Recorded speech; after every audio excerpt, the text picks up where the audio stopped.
Skandal rasuah Sabah, 18 adun direkam keterangan, dan apakah kesudahannya? Kes rasuah yang melibatkan 18 ahli Dewan Undangan Negeri Sabah telah menjadi perhatian seluruh negara, mencetuskan pelbagai persoalan tentang integriti dan ketelusan dalam pentadbiran negeri. Suruhanjaya Pencegahan Rasuah Malaysia (SPRM) kini sedang giat menyiasat dakwaan sogokan berkaitan perolehan projek mineral yang dipercayai melibatkan beberapa individu berprofil tinggi di Sabah. Ketua Pesuruhjaya SPRM, Tan Sri Azam Baki, dalam satu sidang media baru-baru ini mengesahkan bahawa kertas siasatan kes ini dijangka selesai sebelum akhir Januari 2025. Dengan perkembangan terbaru akan dimaklumkan pada Februari nanti. Menurut laporan, siasatan terhadap kes ini telah dibahagikan kepada dua bahagian utama.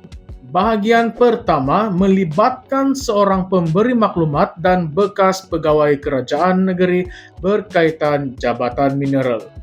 Siasatan terhadap mereka telah pun selesai dan kertas siasatan telah pun diserahkan kepada Timbalan Pendakwa Raya untuk tindakan lanjut. Dalam masa yang sama, pihak polis turut melengkapkan siasatan mereka dan telah menyerahkan kertas siasatan kepada Jabatan Peguam Negara. Kini terpulang kepada pihak pendakwaan untuk menentukan sama ada akan membawa kes ini ke mahkamah ataupun sebaliknya. Bahagian kedua siasatan pula lebih kompleks, berpusat kepada 8 rakaman video yang didedahkan oleh sebuah portal berita dalam talian. Video-video ini menunjukkan dakwaan wujudnya unsur rasuah dalam proses pengeluaran lesen penerokaan mineral di Sabah. SPRM menyatakan bahawa mereka hanya bergantung kepada video tersebut untuk menjalankan siasatan kerana sehingga kini mereka belum menerima bahan rakaman asal daripada pemberi maklumat. Untuk melengkapkan siasatan, SPRM telah merakam keterangan daripada 18 adun Sabah, pemberi maklumat dan pihak-pihak lain yang terlibat. Walau bagaimanapun, kekurangan bahan bukti asal dilihat sebagai cabaran besar kepada SPRM dalam memastikan siasatan berjalan lancar dan telus. Kes ini mula mendapat perhatian umum apabila seorang ahli perniagaan tampil membuat pendedahan bahawa dia telah menyogok beberapa adun Sabah untuk mendapatkan lesen penerokaan perlombongan.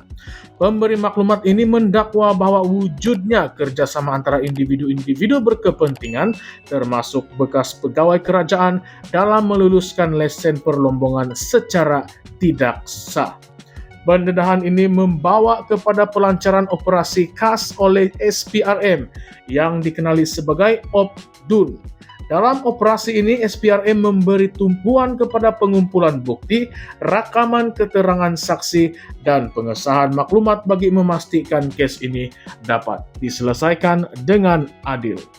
Dalam sidang medianya, Azam Baki menyeru semua pihak supaya memberi ruang kepada SPRM untuk menjalankan siasatan tanpa gangguan. Beliau juga menegaskan bahawa pihaknya sedang bekerja sama rapat dengan polis dalam berkongsi maklumat untuk mempercepatkan proses siasatan. Namun persoalan besar yang timbul ialah sejauh mana pendedahan rakaman video ini boleh dijadikan bukti kukuh di mahkamah. Jika rakaman tersebut tidak lengkap ataupun dimanipulasi, ia boleh melemahkan kes pendakwaan dan memberi peluang kepada pihak yang terlibat untuk melepaskan diri. Kes ini bukan sahaja menimbulkan persoalan tentang amalan rasuah dalam kalangan pemimpin politik Sabah, tetapi juga mencerminkan masalah sistemik yang lebih besar. Sabah yang kaya dengan sumber asli seperti minyak, gas, dan mineral telah lama berdepan isu penyalahgunaan kuasa dalam pengurusan hasil negeri. Dalam konteks ini, kes ini dilihat sebagai sebahagian daripada masalah yang lebih meluas di mana kekayaan dan pengaruh politik seringkali menjadi penghalang kepada pentadbiran yang telus dan cekap. Impak daripada skandal ini amatlah besar bukan sahaja kepada reputasi kerajaan negeri Sabah tetapi juga kepada keyakinan rakyat terhadap institusi politik. Jika benar terdapat 18 adun yang terlibat, ini menunjukkan betapa seriusnya masalah rasuah dalam kalangan pemimpin yang sepatutnya mewakili kepentingan rakyat. Dalam masa yang sama, kes ini juga memberi tekanan kepada SPRM untuk memastikan bahwa siasatan dijalankan dengan telus dan tidak dipengaruhi oleh mana-mana pihak berkepentingan. Pemberi maklumat dalam kes ini telah dilabel sebagai hero oleh sesetengah pihak kerana keberaniannya mendedahkan amalan rasuah.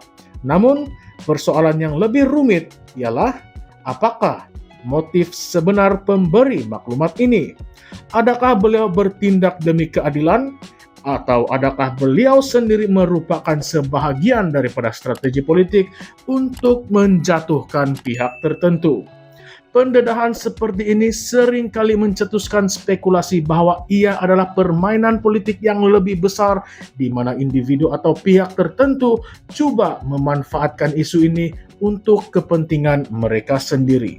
Sementara itu, cabaran lain yang dihadapi SPRM ialah bagaimana untuk memastikan bahwa siasatan ini tidak hanya berhenti pada beberapa individu bawahan, tetapi juga mencakupi semua pihak yang terlibat, termasuklah individu berprofil tinggi.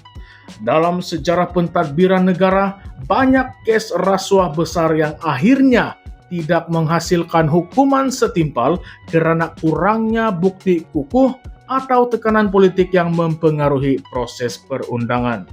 Rakyat Sabah dan seluruh negara kini menanti untuk melihat sama ada kes ini akan menjadi titik perubahan dalam usaha memerangi rasuah atau sekadar satu lagi episod dalam senarai panjang skandal yang tidak berkesudahan. Dalam konteks politik Sabah, skandal ini juga boleh memberi kesan kepada lanskap politik negeri. Dengan pilihan raya negeri yang mungkin akan datang dalam masa terdekat, parti-parti politik akan memanfaatkan isu ini untuk menyerang lawan masing-masing. Gabungan Rakyat Sabah GRS yang kini memerintah negeri mungkin terjejas jika mana-mana adun mereka didapati bersalah. Dalam masa yang sama, parti-parti pembangkang seperti Warisan, PH dan PN akan menjadikan isu ini sebagai modal politik untuk menyerang kerajaan negeri. Namun, persoalan besar ialah, adakah rakyat Sabah akan terus percaya kepada sistem politik yang seringkali diselubungi oleh kontroversi seperti ini? Kontroversi ini juga akan membuka ruang untuk perbincangan tentang keperluan reformasi dalam sistem pentadbiran negeri Sabah. Adakah Sabah memerlukan mekanisme pemantauan yang lebih ketat dalam pengurusan sumber asli dan perolehan projek? Bagaimana pula dengan peranan rakyat dalam memastikan pemimpin mereka bertanggung jawab? Dalam era digital ini, tekanan daripada rakyat melalui media sosial dan platform lain boleh menjadi alat yang kuat untuk mendesak perubahan. Namun, perubahan hanya boleh berlaku jika wujud keazaman politik yang kukuh untuk membersihkan sistem daripada amalan rasuah.